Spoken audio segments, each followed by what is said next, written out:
Good morning, everybody. It's verse of the day time. This one comes from Psalm 16:11, and it says, "In your presence is fullness of joy." And basically, it talks about when we're in His presence and we're consumed with Him, that we're filled with joy. So take that today and be filled with joy and make somebody's day. So it's verse of the day time again. It's now January 17th, and the verse of the day comes from Hebrews 10:34, and it says, "You have a better and enduring possession for yourselves in heaven." And then basically what I got out of the devotional is to live with eternity in mind. So, as you go throughout the day, can't talk this morning. As you go throughout the day, just make your decisions and just live your day with the end in your mind, with heaven and eternity and spending eternity with Christ. Keep all that in your mind today as you make your decisions and go about the day. I hope you guys have a wonderful one.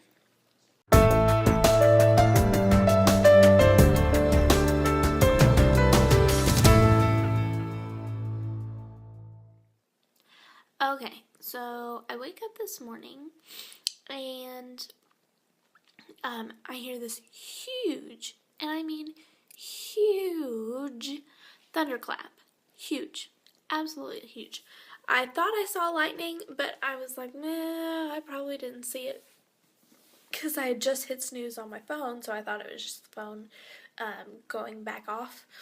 But no, it was lightning, because after that, this huge clap of thunder, and it thundered some more for about 5 or 10 minutes. But yeah, it's crazy. And then I look outside, and there's snow falling. Hello? I guess welcome to Texas. So, that is what I woke up to this morning, and it's Sophie's big day. So, y'all cross your fingers and say a prayer for her as she goes throughout her dental cleaning today. She's gonna have her teeth cleaned and her nails done. So pray for her as she goes through that, and y'all have a great day. She has no clue she's about to go under anesthesia for a teeth cleaning. Absolutely. Good morning, no everybody. It's snowing. So it was her big day today. She didn't go under anesthesia though, but she's still mad at me. Absolutely mad at me. Hasn't looked at me since we got in the car. We are home now, and she's just not paying attention to me at all. So, there she is from her day. Ooh, she looked at me. There she is after her long day of sitting in a cage. So, there you go. Well, everybody, there's my lunch. Eggs, strawberries, and a banana. And orange juice. Yum. Okay, so I have some very exciting news. I don't know if I told you guys, but I started a diet Saturday night, and then went grocery shopping Sunday. So I've been on a diet since Saturday night, worked out a little on Monday, and I've been too busy with chores since then to work out, but I'll be working out today. But I have lost a total of 3 pounds. Woohoo! So 3 pounds down, several to go. We'll see if I can't get down to my target weight. The reward for me for getting down to my target weight is a new wardrobe. So that's my motivation. Who doesn't like clothes? Well, I kind of don't right now. So, but I figure I'll like clothes when I get down to the weight that I want to be.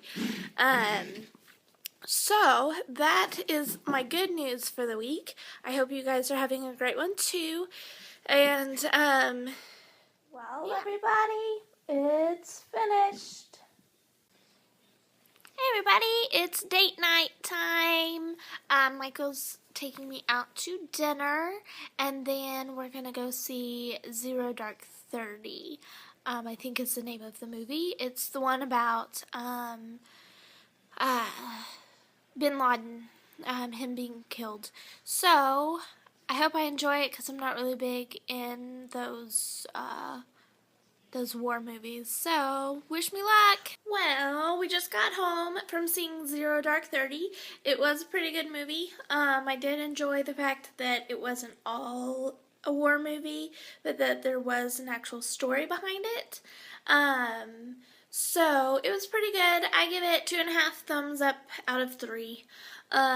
Just because I'm not really interested in that type of movie anyway. But for someone who's not interested in that type of movie, I think it's a pretty good score. Hi everybody, it's been a while. I am extremely bad at this vlogging thing, apparently. Trying to do it every day is just super crazy, especially with a full-time job. I am still going to attempt to, but I kind of fell off of it this week. So I do apologize for that. But I do have my stuff for this week, so I'm going to do a couple days in one vlog, and then I'll post another vlog shortly thereafter with the rest of this week, so you guys can get caught up with everything that I'm working on. And as far as the challenge of the year, going through the Bible in a year, I haven't really had anybody say that they were going to go through it with me, or even show any interest in doing that with me. So apparently my phone is dying. So I will not be posting that anymore at the end of the vlog, unless I get some interest in that. I am still doing it for my personal pleasure, but I will not be posting that anymore at the end of each vlog. So I hope you guys are having a great week, and I hope you enjoy the rest of the love series for this week, as they will both be posted this evening, so I can start again next week. Next week's gonna be about faith, so I'm sure my story will be shared, and it'll be an interesting week, just because, you know, we'll be talking about faith and what exactly it is, and how it ties into Christianity, because Christianity is really just all about faith, and so I think it's important that we know what it is that we are dealing with. So there you have it. I will be talking, I'm going inside because it's getting a little cold, but I will be talking about the rest of the love series. So I hope you guys enjoy, and are having a great weekend. You're going to be seeing this Sunday, so it's really kind of my Saturday. And then Monday y'all will see my Sunday. So I hope you guys enjoy and are having a great weekend, and that's it. Okay, so because I'm super bad at this vlogging thing, and I have let you guys down several times, I'm going to be doing 2 days worth of the love series tonight, and then the other 3 days will be done tomorrow. So tonight being Sunday and tomorrow being Monday. So I hope you guys enjoy. Today we're discussing loving your enemies, and then we're also discussing experiencing love. So I was really excited about both of these, just because they're wonderful. So here we go. Okay, so it's creeping up on bedtime, but here we go. Loving your enemies. We're going to be looking at Matthew 5:43 through 46, and it is full of a lot of information in those 3 short verses. And the first note that I wrote in my journal was, wow. just because there are 4 points that I pulled out of these 3 verses. And if you're not saying wow by the time I'm done with these 4 points, then there's something wrong. So basically it talks about loving your enemies. Of course, that's what the title for today's vlog is, or part of the title. But it also talks about blessing those who curse you. So somebody who curses you, you're supposed to bless. I mean, come on now. That just seems super, super impossible to me. That somebody can curse you and then you're supposed to turn around and bless them in return. You can tell that I'm super horrible at all of this. Just because, I am human. And this particular subject is difficult for anybody, because if you think about, those who hate you and those who, curse you and wish that you weren't alive, and all of this stuff, and you're supposed to love them and you're supposed to bless them. But if that's not enough, do good to those who hate you, and then pray for those who use and persecute you. So God's really hitting a lot of hard spots, especially for me. I am guilty of not doing any of this. I may have some enemies out there, and I don't love them like I should, or even think about blessing them or praying for them, much less doing good for those people either. And it's something that I know I struggle with. Let me know if you struggle with it too, because I'm hoping I'm not the only one who struggles with it. But it's an impossible, or what seems to be impossible to do. So how do we make what seems as the impossible to be possible? The more I thought about it, and the more, I prayed about it, and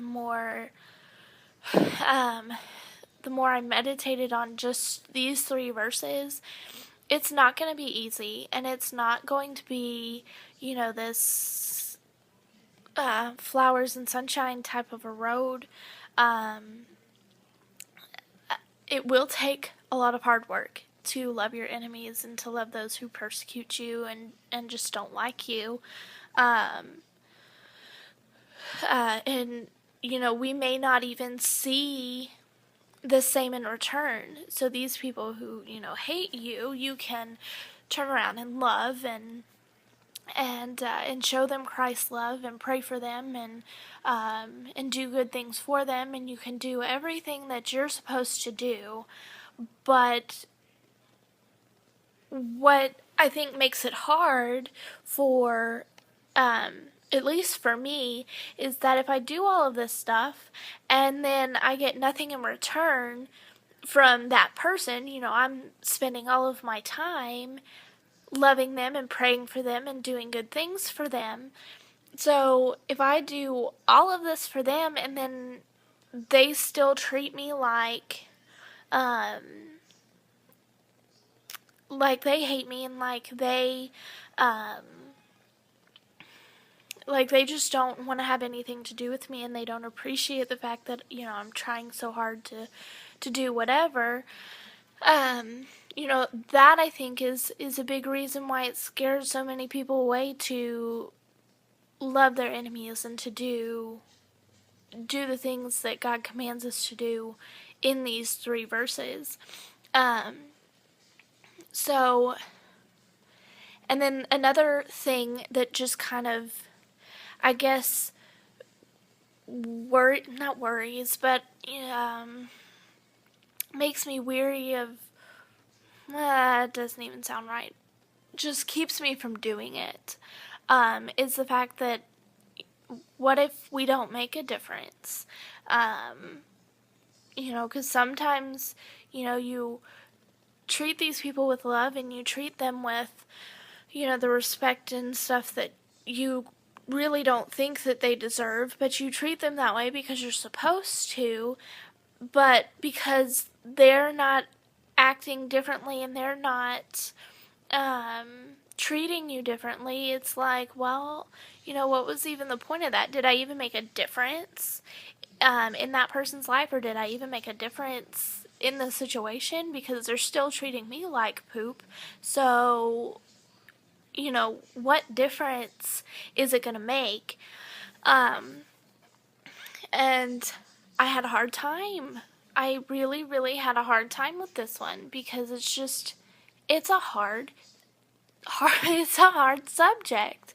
And the obvious answer is prayer, and to pray about it, and to, lift that person up in a prayer, and to lift your heart up in a prayer, so that you can overcome those feelings. But something that really hit hard to me and that I was reading in one of the devotionals that I read on this subject was praying for the attitude that we have against others, because our attitude ultimately is the only one that we can control, and the only one that we're supposed to. We're not supposed to control everybody else, and we're not supposed to, make them feel a certain way or do a certain thing, or because you say you're sorry, we can't make them say that they're sorry. So what I wrote down out of some of the devotionals that I read was, the only attitude that we can control is our own.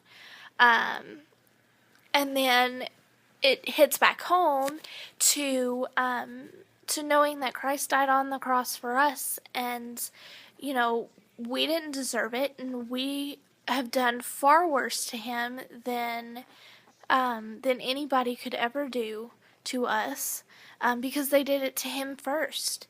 And to know that God has forgiven me for my sins, whether big or small, they're all the same, but he's forgiven me for my sins, so I can forgive my enemies and those who do wrong to me, and I can overcome whatever fear or whatever defeating feeling that I have. I can overcome that because God has forgiven me for my sins, so I should be able to love my enemies. I should be able to bless the ones that curse me. I should be able to do good for those who hate me. And I should want to.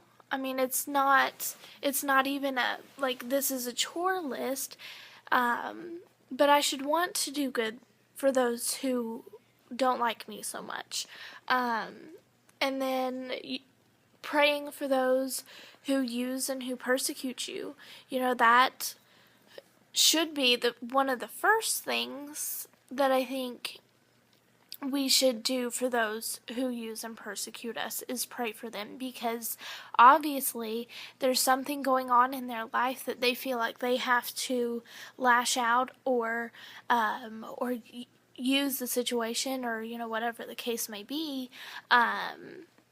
There's obviously something going on behind the scenes that we don't see, and so prayer, I think, for any four of these things is a must, because they're your enemy for a reason, whether it's a good reason or a bad reason, pointless reason, or whatever. They're obviously that for a reason. So that is just my little rant and rave about loving your enemies. And so let me know what you think in the comments below. Another verse that I found was Ephesians 4:32. So go and look that up too. And let me know what you think. And then I'll be discussing experiencing love here in after I eat. Okay, so we're going to be talking about experiencing love. And I'm not talking about like relationship type love or anything like that. I'm talking about true biblical love. Basically, and the verses that I took for this was John chapter 15, verses 9 through 17. So you can go and read that on your own time. But basically, the gist that I got out of all of this is that we are friends of Christ. And he says, no greater love than to lay down one's life for his friends. And he did that for us. As his friends, he laid down his life for us because he loved us so much. And accepting Christ into our hearts as our Lord and Savior over our lives allows us to experience such a pure and amazing love that we can't experience it anywhere else. We can't experience it with a boyfriend or a girlfriend. We can't experience it with a pet or our family.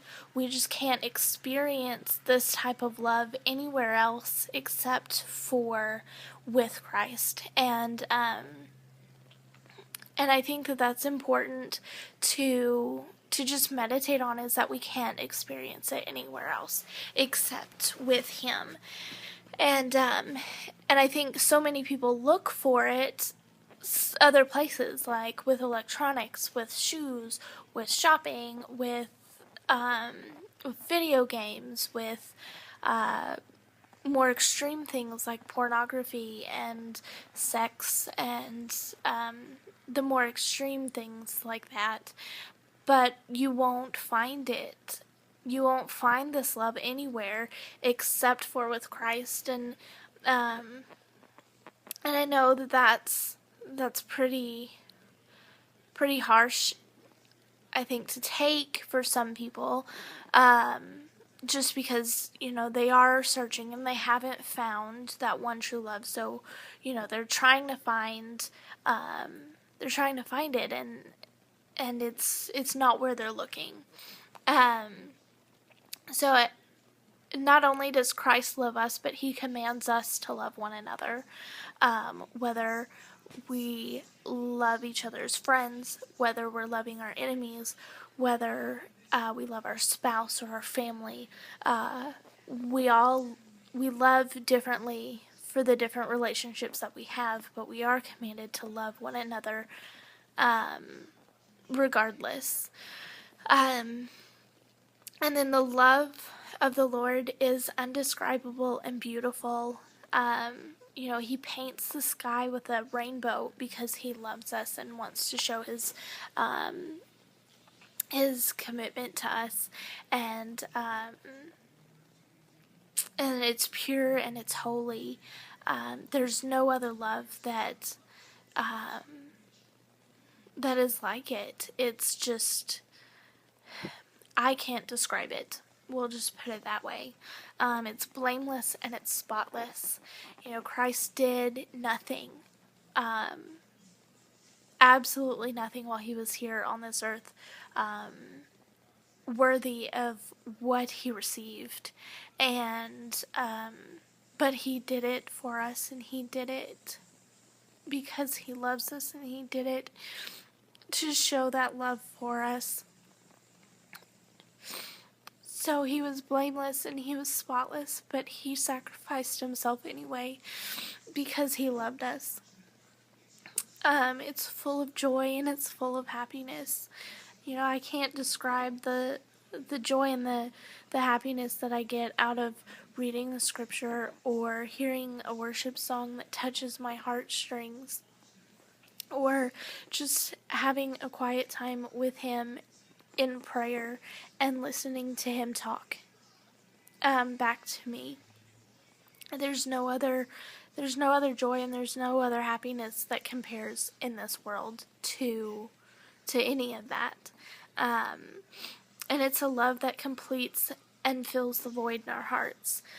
I talked about earlier how people are searching for something, and they're searching for something to fill a hole that is in their heart that they don't know how else to fill it. So they search for things to fill it, and God is the only way that you can fill that void in your heart, and fill the holes that you feel in your life. So that to me is the love of the Lord, and that to me is how you experience it, is to ask Him into your heart and just let Him love you, and to let Him just let Him love you, because you won't ever be the same again if you invite Him into your heart and just let Him love you. If you have experienced the love that I am talking about from Christ, I encourage you to share your story below, so you can comment below. If you have not experienced this love, I challenge you to find it, and I challenge you to ask somebody about it. Maybe you go to a church and you ask about it, or maybe you find a friend that you know is a Christian and you ask them how they found the love of Christ. But for other verses that are going to talk about experiencing love, I've got Romans 5:5, 1 John 4:19, and Romans 8:35 through 39. So I challenge you guys to go and look up those verses on your own, and spend some time and thank Him for the love that He has shown you, because it is an amazing and a wonderful love that you will not find anywhere else. So I challenge those of you who have experienced it to thank Him for it, and to share it. Maybe find somebody that may need it, or pray about it, and maybe God will point you in the direction of the person that needs to hear it. So that is loving your enemies and experiencing love for this week. Tomorrow I will be finishing up the love I don't want to say saga, the love week, with essentials of love, evidence of love, and greatest love story ever told. I posted a poll on Facebook and got some pretty interesting answers. I did get the answer I wanted, so we will talk about that tomorrow. Hope you guys have a wonderful week, and comment below with the responses to the challenges I've given, or even if you just have comments in general, comment below, and I will see you guys tomorrow. I promise.